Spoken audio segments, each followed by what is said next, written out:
kita harapannya segera bangkit seperti itu. Nah, akan tetapi niat baik itu kan seharusnya juga dilakukan dengan proses yang baik.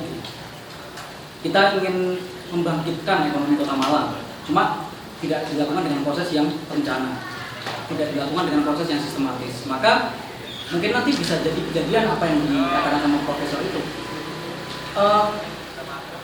6 bulan setelahnya paling habis ini nggak keurus, atau mungkin 1 tahun setelahnya mungkin setelahnya nggak keurus, karena glamornya mungkin hanya ketika pembangunannya dan jadinya aja. Cuma setelah itu nggak jelas, karena tidak ada perencanaan sistematis. Nah, jadi poin pertamanya adalah niat baik itu juga harus direncanai, dijalankan dengan proses yang baik. Nah, kami melihat seperti ini. Pertama, kami tidak mempermasalahkan ketika kayu tangan itu harus direvitalisasi untuk menjadi tempat wisata yang lebih megah daripada sebelumnya. Yang kami permasalahkan adalah logika kebijakan atau logika program yang itu berjalan di pembangunan kayu tangan. Jadi kalau kami track di media, itu kan pembangunan ini itu dijalankan dengan program namanya Kotaku, benar nggak Pak? Ya, Kotaku. Kotaku itu secara singkat itu sasarannya adalah penataan kawasan kumuh, pemukiman kumuh seperti itu. Nah, kalau saya coba baca di website resmi dari Kemenpu, seenggaknya ini untuk deskripsi kita juga ya. Kotaku itu seperti apa? Tujuan umum program ini itu adalah meningkatkan akses terhadap infrastruktur dan pelayanan dasar di pemukiman kumuh perkotaan dan mencegah timbulnya pemukiman kumuh baru dalam rangka untuk mendukung terwujudnya pemukiman perkotaan yang layak huni, produktif, dan berkelanjutan. Jadi sebenarnya dari sini sudah kelihatan program Kotaku itu seharusnya disasar untuk pembangunan yang tujuannya seperti apa? Untuk menata kawasan kumuh, untuk meningkatkan layanan dasar di kawasan itu. Nah, pertanyaan yang muncul, apakah pembangunan yang sekarang sedang dilakukan itu merupakan kawasan kumuh atau tidak? Ini juga harus dicek dengan Permen PU yang berisi terkait dengan kriteria kawasan kumuh itu seperti apa. Apakah koridor Basra ini masuk kawasan kumuh sehingga tepat diaplikasikan dengan program yang namanya Kotaku?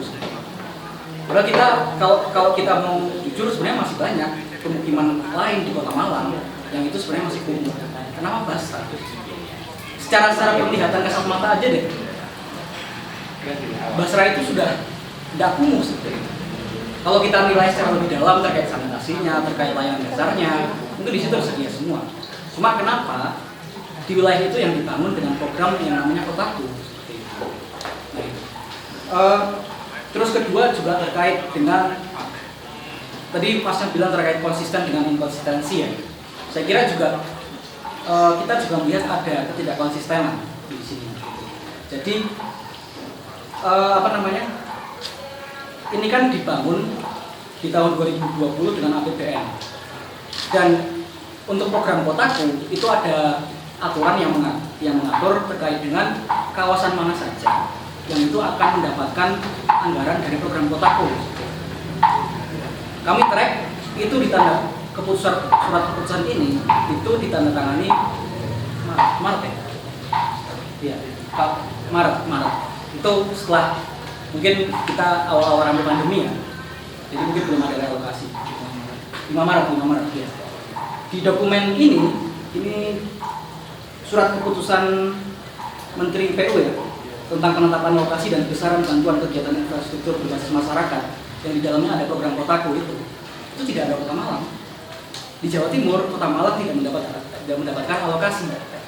Kok menjelang akhir tahun ini, kok tiba-tiba dapat alokasi gitu? Nah, ini sebenarnya perencanaannya seperti apa? Apakah hanya buru-buru pengen merealisasikan keinginan Presiden untuk menjorkan belanja tanpa ya udahlah kita habiskan saja duitnya tanpa ada perencanaan yang jelas, atau seperti apa seperti itu. Gitu. Terus juga terkait dengan masih terkait dengan perencanaan. Jadi perencanaan itu kan itu aktivitas yang kita lakukan untuk mengantisipasi sebanyak mungkin resiko. Surat edaran Menteri PUPR juga sudah menyebutkan kalau semisal mau pengadaan, terutama yang konstruksi, itu sebisa mungkin diperhatikan curah. Sekarang musim hujan, juga kondisi COVID, juga antisipasi libur akhir tahun. Nah ini apakah sudah diperhatikan sama pelaksana anggarannya di Kementerian PU ya? Apa itu sudah diperhatikan atau belum? Tetap jalan seperti itu. Juga kalau tadi kata Pak Paul ada penutupan jalan di mana-mana, ini kok nggak dijadikan pertimbangan, kok tetap aja dijalankan? Ya akhirnya ya wajar kalau misal kita lihat di media sosial itu sangat ramai. Mungkin sekarang masih tergeser ke tren, tapi saya yakin beberapa hari lagi yang namanya masih macet gitu. Karena macet yang akan menemani masyarakat Kota Malang sampai dengan pembangunan ini selesai. Gitu. Dan terkait dengan pembangunan ini selesai, tanpa bermaksud untuk merendahkan, saya kira harus juga diperhatikan dari pelaksananya, karena kita melihat di media itu ada pemberitaan terkait pengembang ini yang telat dalam hal pengerjaan. Nah ini sebenarnya kan proyek ini sampai tanggal 20 Februari ya? Atau Februari ya? Februari. Nah gitu. Cuma Pak Wali Kota minta sampai tanggal 20 Desember. Nah keinginan seperti ini itu kalau mau diwujudkan, maka PUPR harus berani dan memastikan pengembang tidak lagi telat dalam mengerjakan proyek ini. Karena kalau saya tidak usah sebutkan, mungkin nanti Bapak bisa coba track pengembangnya siapa dan cari di Google, pasti ketemu pelanggarannya. Dan itu saya harap jangan terjadi di Kota Malang. Nah, mungkin dari teman-teman NCW cukup di sini saja. Kita seterusnya akan terus memantau untuk pembangunan ini dan tidak menutup kerjasama kepada semua pihak yang terus menggunakan fungsi di Kota Malang. Ini cukup saja. Terima kasih. Terima kasih. Mas Hatta, karena kalau Anda terdiri, jadi diwakili ke saya. Pertama, saya ingin bertanya sebenarnya ke Dinas PU, karena yang memiliki kewenangan soal kebijakan ini adalah Dinas PU. Sebenarnya PUPR di pusat, akan tetapi karena ada kalau misalkan konsep ketatanegaraan itu kan ada siklus gitu, karena jadi otomatis pemerintah yang ada di daerah, khususnya di Dinas PU, sedikit mengetahui apakah yang digunakan dalam konsep kotaku atau penataan di kayu tangan itu menggunakan peraturan Menteri Pekerjaan Umum nomor 167 2020 atau enggak? Karena perlu disinkronkan Pak. Kalau misalkan kita melihat di silupnya, LKPD, ini dijelaskan bahwa untuk spesifik kayu tangan itu memang tidak ada, seperti yang Bapak sampaikan tadi. Akan tetapi adalah peningkatan kualitas pemukiman kawasan kota, yakni Korea dan Kauman. Nah, kemudian pertanyaannya adalah wilayah Korea dan wilayah Kauman untuk wilayah pemukiman itu yang umum apakah sudah terpentaskan atau belum itu? Itu yang pertama. Kalau misalkan mau memperbaiki kayu tangan, kami sangat mendukung akan perbaikan itu. Kami tidak menolak bahwa jangan dibuat di kayu tangan dan lain-lain, kami tidak menolak seperti itu. Akan tetapi apakah di kayu tangan yang menjorok ke dalam, misalkan yang di pinggir sungai atau yang masuk-masuk kampung itu sudah layak untuk sebagai kawasan yang sehat seperti itu. Sanitasinya yang sehat, tidak hanya di kayu tangan saja, tapi yang sudah masuk ke misalkan kayak ada kayu kuning atau apa itu yang sekitar pabrik rokok dan lain-lain itu apakah sudah diperbaiki atau enggak? Menurut kami kalau misalkan kita lihat pemukiman yang masih perlu diperbaiki di Malang masih banyak. Kami sebenarnya tidak menolak kayu tangan itu gitu. Nah, kemudian di sini di silupnya ini direncanakan pada April sampai Februari sampai April 2020. Akan tetapi mungkin karena kendala COVID, maka tidak terjadi dilakukan di masa lelang ini, maka diundur sampai COVID mereda dan lain-lain. Nah, ini di sini di perencanaan awal. Akan tetapi ketika lihat di dokumen ini, kata Kota Malang tidak tersampai di dokumen ini. Jadi tulisan Kota Malang tidak ada di sini. Misalkan untuk pelaksanaan kuliah dan kauman tidak ada di sini. SK yang di sini saya sebutkan bahwa di kotaku itu saya berjelas lah. Bahwa di Jawa Timur itu ada Kabupaten Bangkalan, kemudian ada Kabupaten Jombang, Madiun, Magetan, Mojokerto, Nganjuk, Ponorogo, Probolinggo, Sidoarjo, Sumeneb, Trenggalek, Madiun, dan Surabaya. Itu dari 3 kawasan reguler, kemudian untuk pasca bencana, dan kemudian untuk yang terakhir adalah untuk lokasi kegiatan infrastruktur berbasis masyarakat, itu tidak sama sekali tidak mencantumkan Kota Malang. Nah, kemudian pertanyaannya adalah mengapa ada rencana pembelanjaan seperti ini, akan tetapi di SK yang dibuat oleh Menteri Tenaga Pekerjaan Umum dan Perumahan Rakyat tidak tersampai seperti itu. Oleh karena itu, kami sebenarnya bukan untuk menakut-nakuti, akan tetapi secara administrasi negara, karena bukan saya hukum, secara administrasi negara itu seperti apa? Monggo kita bedah dengan orang ahli administrasi negara, bagaimana jika dokumen itu tidak ada, misalkan tidak ada katanya, akan tetapi sudah direncanakan, apakah itu sudah tepat administrasi atau belum? Kita bukan untuk mengganggu agar kayu tangan tidak tersampai, bukan, akan tetapi bagaimana logika program dari awal, pelaksanaannya, evaluasinya itu bisa berjalan sesuai dengan teori hukum yang kita anut seperti itu. Kemudian yang terakhir adalah memang Kota Malang ini kota yang sejarah. Kami di Merjosari ditemukan misalkan situs-situs yang itu ada indikasi dengan kanjuruan dan lain-lain, memang itu harus diintegrasikan karena di MCW sendiri sedang bersama masyarakat untuk membangkitkan nuansa kanjuruan itu ada di Kali Metro, di sepanjang Kali Metro itu agar terjadi nuansa kanjuruannya bisa dapat di situ. Memang perlu didukung itu. Akan tetapi bagaimana proses negara hukum yang dimana administrasi negara harus dilakukan, bagaimana pidana dilakukan, itu perlu dikaji ulang seperti itu. Maka kami menitipkan pesan kepada pihak yang terkait untuk menyampaikan ini di sini nggak ada, tapi kok di perencanaan ada. Nah, kemudian mengapa seperti itu? Kami wanti-wanti agar karena persinggungan antara kesalahan administrasi itu itu sangat jauh dengan pidana memang, karena kesalahan administrasi larinya ke PT-UN. Akan tetapi bagaimana nanti jangan-jangan misalkan kesalahan administrasi ini terjadi penyalahgunaan wewenang atau perbuatan melawan hukum. Apabila terjadi perbuatan melawan hukum, kalau misalkan kita tarik, misalkan kita cari, misalkan apakah ada unsur penisayanya atau niat jahatnya seperti itu, maka perlu itu kehati-hatian gitu. Kami mengingatkan seperti itu. Ya, terima kasih teman-teman. Di kantor aja Pak. Oh gitu. Ya. Oke. Baik, ini kalau memang data ini akan kami sampaikan ke Satgas Provinsi untuk permasalahan ini. Apalagi kan ini di sini sudah ketahuan bahwa proses RUP-nya bukan di lokasi Malang, jadi di Jakarta, maka nanti akan kami sampaikan kalau permasalahan seperti itu.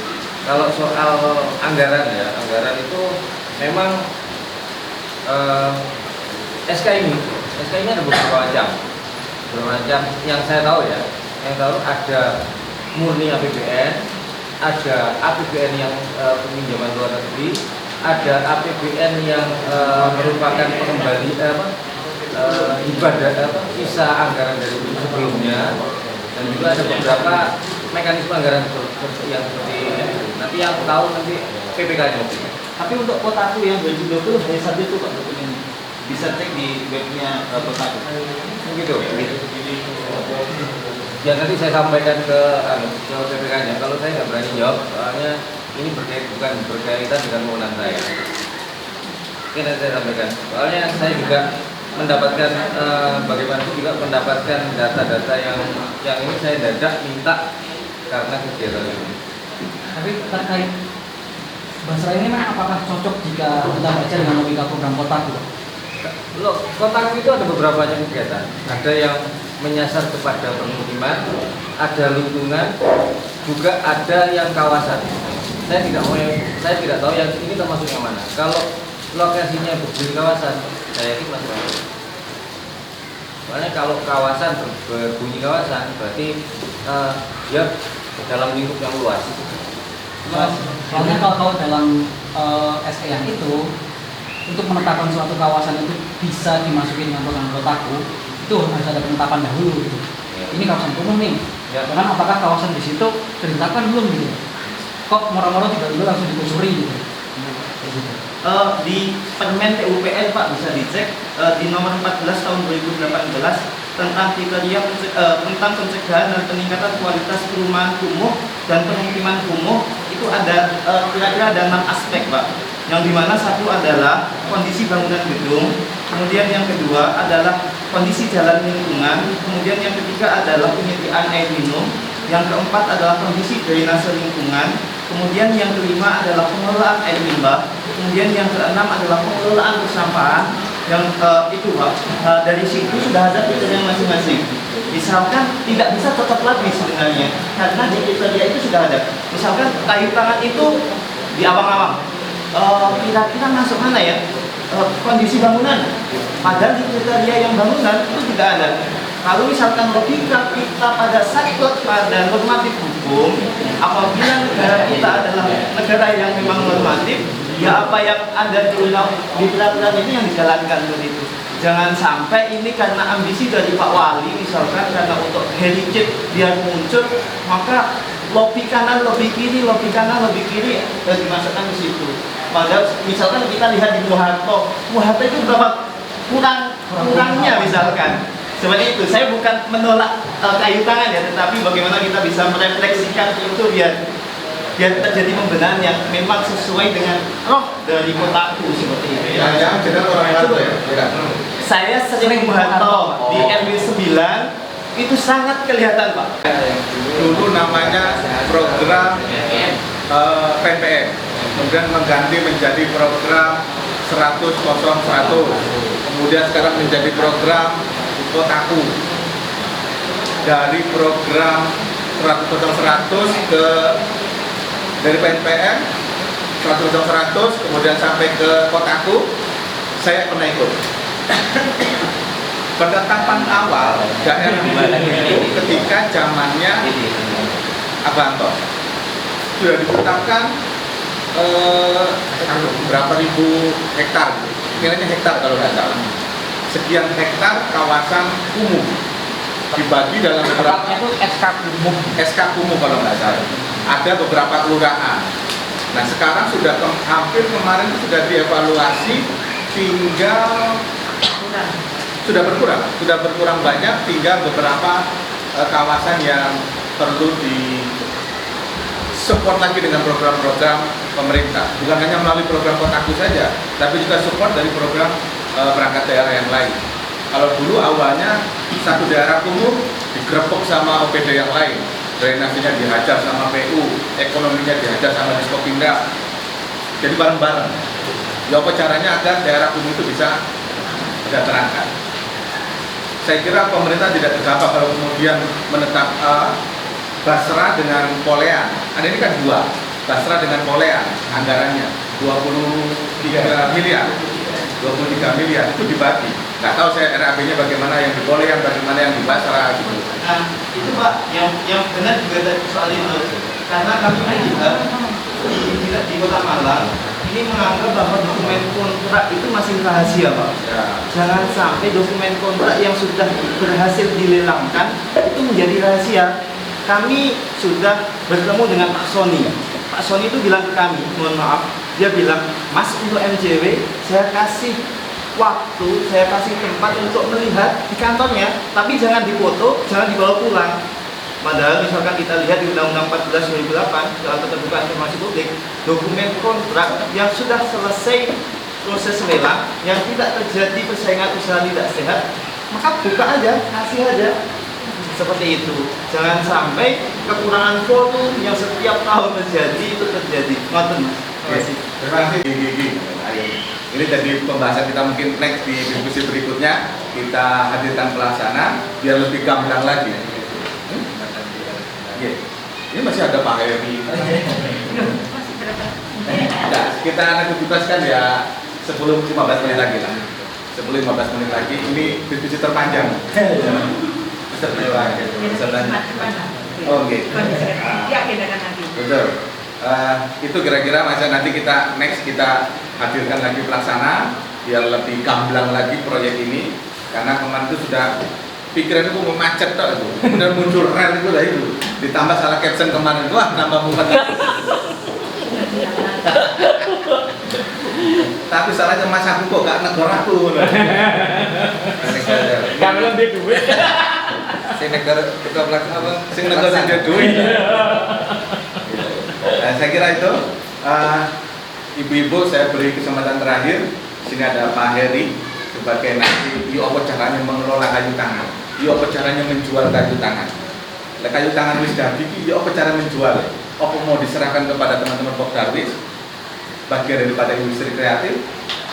Apa nanti sebagai kabin industri kreatif wis dijalankan saja lah ribut-ribut dewi. Nah, ini bagian dari konsisten untuk menjual kayu tangan. Monggo Kak Heri, saya nyebutnya Kak Heri karena beliau kakak terus. Karena itu saya tuh berharap di depan tadi. Karena gini, tipikal Arema itu seperti itu. Tapi kalau saya melihat sebagai orang pemerintah, komentar saya satu, lebih ada mudaratnya atau manfaatnya. Saya berbeda pandang dengan yang lain, mungkin dengan teman-teman sahabat saya dari MPW. Tapi bagi kami di pemerintahan juga di Sporapar, mensikapi hal seperti itu adalah hal yang lumrah. Semua kebijakan ada pro dan kontra. Tetapi pada finalnya nanti itu lebih banyak mudaratnya atau manfaatnya.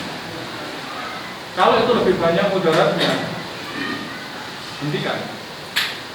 Tapi lebih banyak manfaatnya, lanjutkan. Bagi kami, kalau tempat itu memberikan lebih banyak manfaat, contoh nanti di daerah kawasan kayu tangan, koridor kayu tangan, kenapa tidak? Yang merasakan nanti manfaatnya itu lebih banyak, bukan hanya warga kayu tangan itu saja, tapi akan terjadi secara makro, masih akan menyebar, jejaring itu akan menyebar semua. Contoh begini, masalah rel.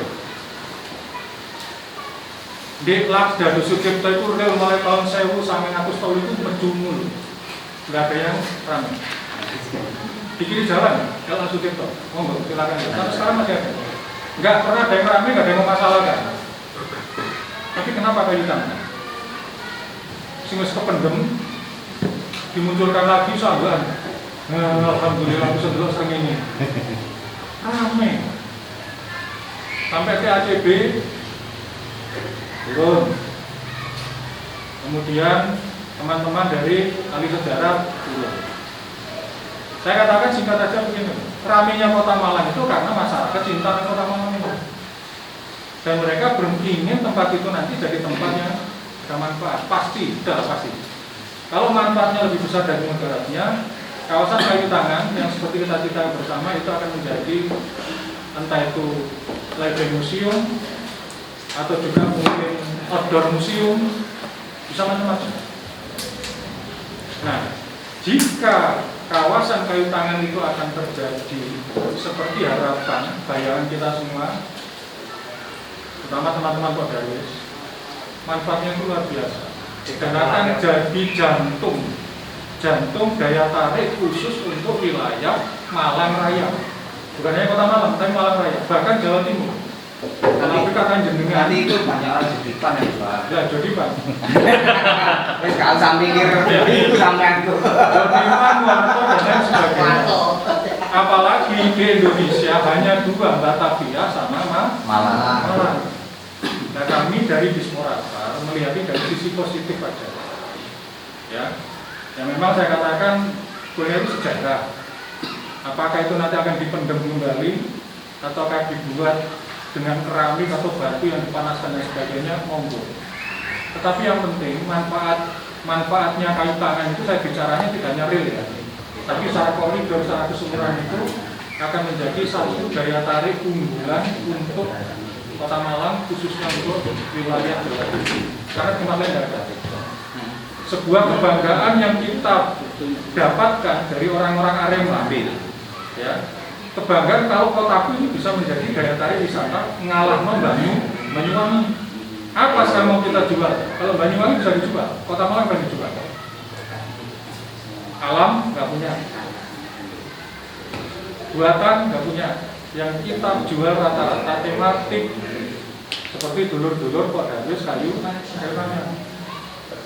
Tetapi inovasi semacam itu akan semakin lebih bagus jika didukung oleh sebuah pemikiran yang sama. Bertolak belakang, oke, tidak ada masalah, no problem.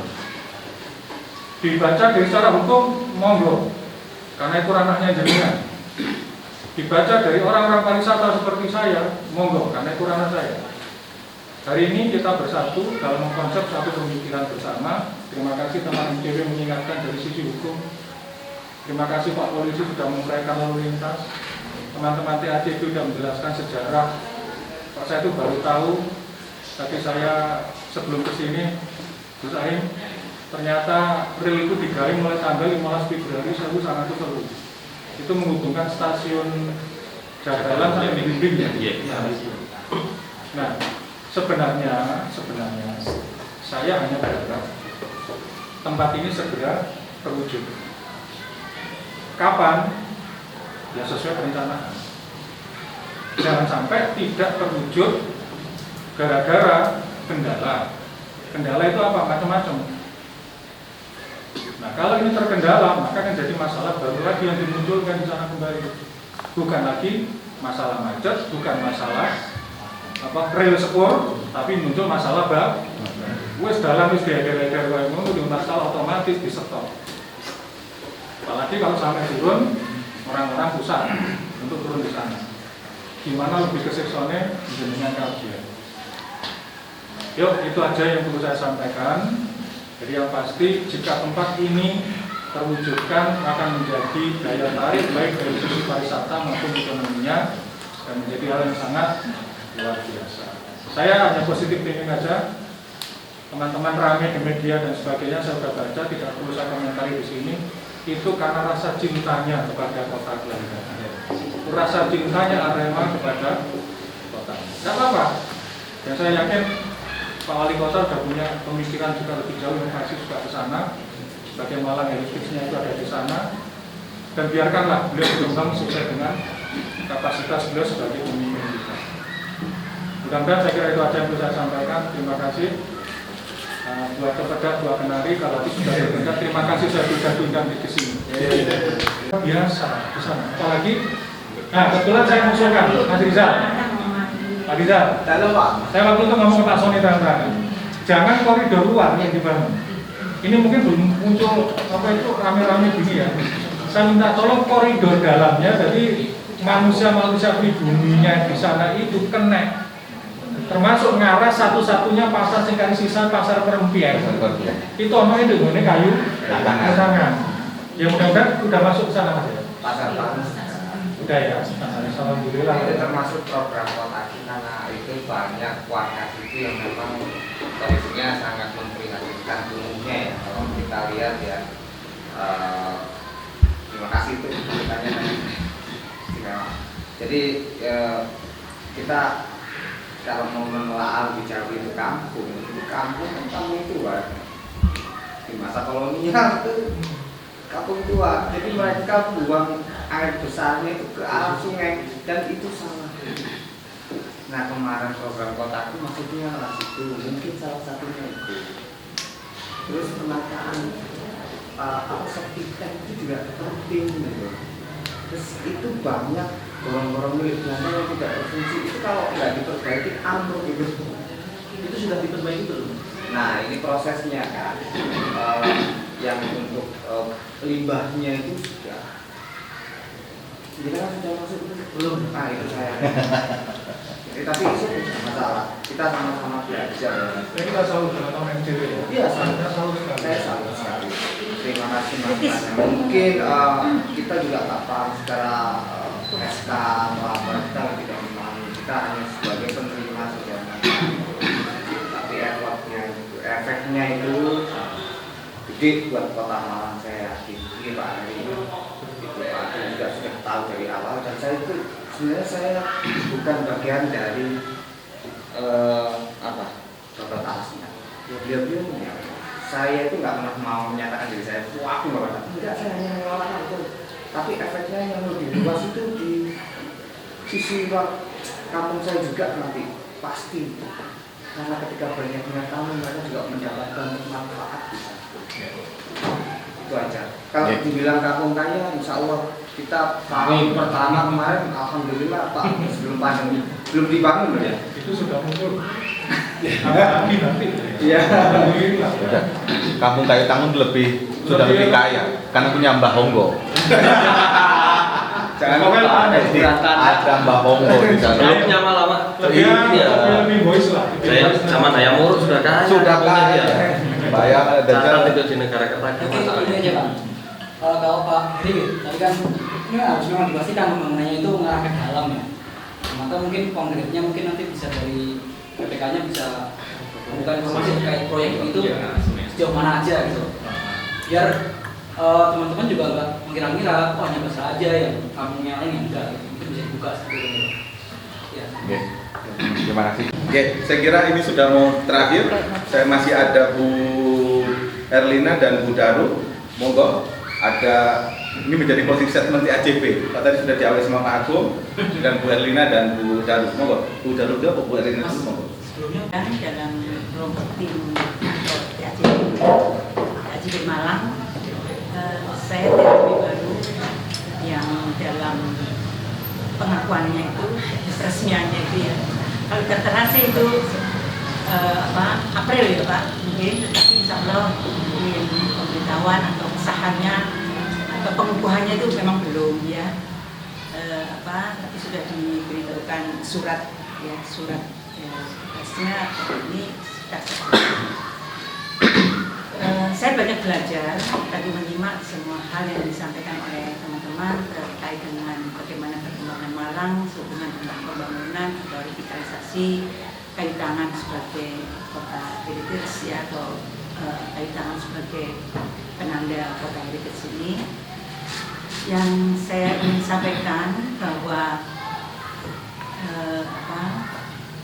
kehadiran saya atau kehadiran saya di tengah-tengah Bapak Ibu atau semua ini sebenarnya saya hanya ingin menguatkan bahwa di dalam perkembangan Malang yang saya tahu ketika saya pertama kali ke Malang itu Singosari tahun 75 itu ya, itu memang nyaman sekali dan memberikan kesan yang sangat indah, sehingga sejak 84 itu saya sudah kuliah di IKIP Malang, kemudian kembali ke Surabaya hanya 1 tahun saja, 89-90, kemudian 90 kembali ke sini. Jadi kalau beberapa hal yang mungkin saya ingin coba bandingkan antara Malang dengan Surabaya, sebagai kota yang besar, pertumbuhan yang cepat, dan kemudian dengan Malang, ini saya melihat dari aspek geografis itu yang sangat menarik ya. Jadi 4 orang keluarga saya semuanya kuliah di Malang, menikmati Malang, dan sampai-sampai saya tidak ingin mengajar di Surabaya. Nah, tentu hal ini sangat support sekali dengan Malang sebagai kota kenangan, kota sejarah, kota edukatif ya. Kalau saya dari perspektif edukasi itu menganggap bahwa Malang ini potensi sekali untuk dikembangkan, baik dari aspek sosial masyarakatnya, yang Surabaya kemudian menggunakannya itu juga, nah itu ya. Jadi apa yang perlu diisikan, dengan saya sampaikan, apa tidak kafe-kafe, kemudian kampung-kampung masyarakat itu yang dikembangkan dengan potensi souvenir-souvenir yang kemudian diproduksi secara menarik yang unik membanggakan itu. Kemudian yang kedua, ada sebuah kampung juga yang mungkin Bapak Ibu mungkin pernah ya ke Malaysia, itu Kampung Melayu. Ya, Kampung Melayu itu kan sebenarnya kecil saja, hanya beberapa daerah. Tetapi kemudian yang dikembangkan itu tidak ada masyarakat pemudanya. Nah, itu tidak ada pemudanya karena berpindah lagi ke kota. Berbatasan sekali dengan batasan dinding kota yang tinggi itu. Yang ada hanya rumah-rumah dengan bangunan lama Melayu tadi. Kemudian ada ini Sukali ya, kali itu yang kemudian didesain orang bisa berjalan di sana. Ada pohon-pohon yang di sungai itu pohon yang menahan erosi, menahan tahun gitu ya. Nah, orang berjalan di sana mengikuti melintasi. sudah jadi kunjungan misalnya, apalagi Malang yang ada di tengah kota. Kemudian yang mungkin ketiga itu ada lagi sebuah, ini nanti terkait dengan rel itu tadi. Itu maaf kalau tidak salah mungkin ketika di Turki itu ada sebuah kenangan. Jadi hanya galian yang menunjukkan bahwa itu prasasti. Cara menyimpannya dengan memberikan kaca, Pak, maaf. Jadi kaca, tadi rel itu saya sudah melihatnya Pak Agung tadi pagi itu ya. Jadi itu dibatasi dengan tentu bawahnya itu dilandasi dengan semen atau apa. Kemudian kaca. Kaca itu yang menutup dan itu panjang. Saya tadi baru mau mencari dokumen saya tapi belum sempat. Jadi kaca yang menutup itu seperti halnya jembatan atau mungkin akuarium yang kaca tebal itu ditutup dengan kaca. Yang lain aspal biasa dan itu terlihat. Nah, apakah mungkin ya ini maaf ya, bukan sebagai pagar, betul-betul jadi seperti ini bendanya rel itu, kemudian di sini disejajarkan dengan jalan itu ada kaca yang kuat dilintasi oleh pejalan atau sepeda ya, karena di depan itu memang tidak diperbolehkan mobil, jadi hanya pejalan dan sepeda saja. Nah itu bentuk panjang juga Pak, itu ya mungkin antara kemudian kita bisa ya menengok langsung ke saya sendiri. Nah, jadi sangat percaya ini temuan ini yang meskipun saya tidak tahu yang proses awalnya, tapi saya yakin Malang memiliki, apalagi tadi ini saya merinding juga karena bangga dan campur aduk. Nah, jadi dalam hal ini saya menganggap bahwa pengembangan Malang dengan penguatan sebagai kota heritage ini perlu dikembangkan lebih lanjut. Kemudian keberlanjutan yang modelnya bagaimana, desainnya bagaimana, ini nanti akan menjadi kajian nanti, termasuk dari aspek ekonomi, sosialnya, perilaku, sikap dan sebagainya, ini yang sangat penting dikembangkan sebagai karakter masyarakat yang bisa menerima para tamu, pengunjung dengan sangat menarik, dengan sangat baik dan welcome sekali. Saya kira itu yang bisa saya sampaikan pada sore hari ini. Terima kasih sekali lagi. Insya Allah pada kesempatan lain bisa masuk lagi. Terima kasih Pak Aik dan kami dari TACB pada pembicaraan sore hari pada konteks koridor kawasan Kalitangan. Kita bicara pada jadi ketika kita bicara mengenai koridor kawasan Kalitangan, yang kita bicarakan adalah satu, yang jelas namanya saja koridor, berarti jalan. Jalan itu apa saja? Bisa jalan kendaraan, bisa pedestrian way, satu. Yang kedua adalah bangunan. Ketika kita menyatakan bahwa koridor Kalitangan itu nanti akan menjadi kawasan heritage, tapi yang kita kata hanya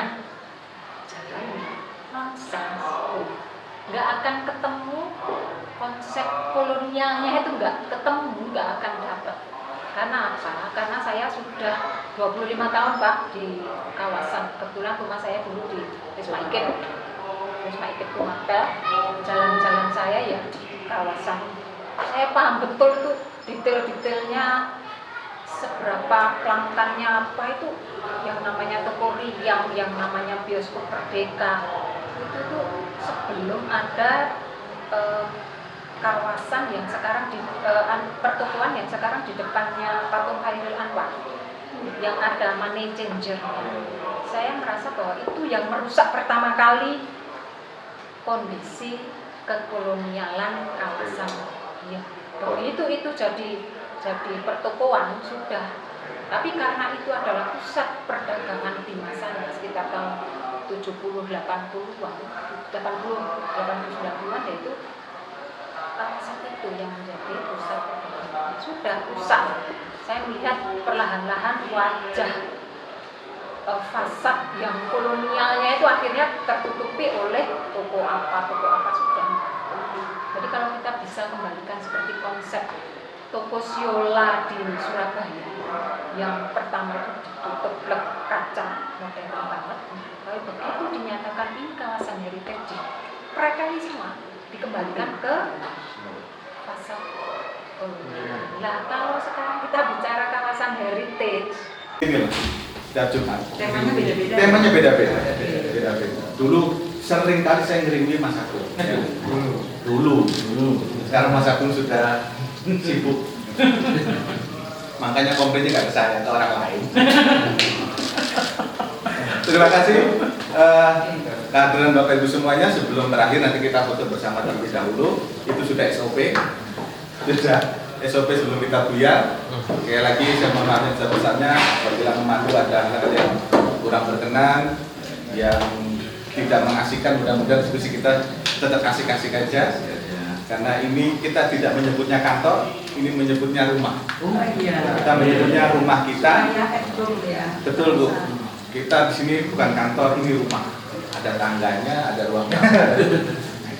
Ada dapurnya. Jadi kita setiap hari masak di sini. Teman-teman bagian malam kulkas sudah penuh. Bagian. Jadi ini namanya juga rumah kita. Bagian makan, kan bagian makan ini. Ya, jadi kalau Chef. mungkin jenengan pas lewat sini monggo mampir. Kita di sini terbuka. Biasanya saya lihat sini di Ingkung itu. Ingkungnya Bu. Ya, terima kasih Bapak Ibu semuanya. Ke sini, Bapak Ingkung ya. Iya. Ya, terima kasih. Dari kami mohon maaf yang sebesar-besarnya. Allahumma Assalamualaikum warahmatullahi wabarakatuh. New normal.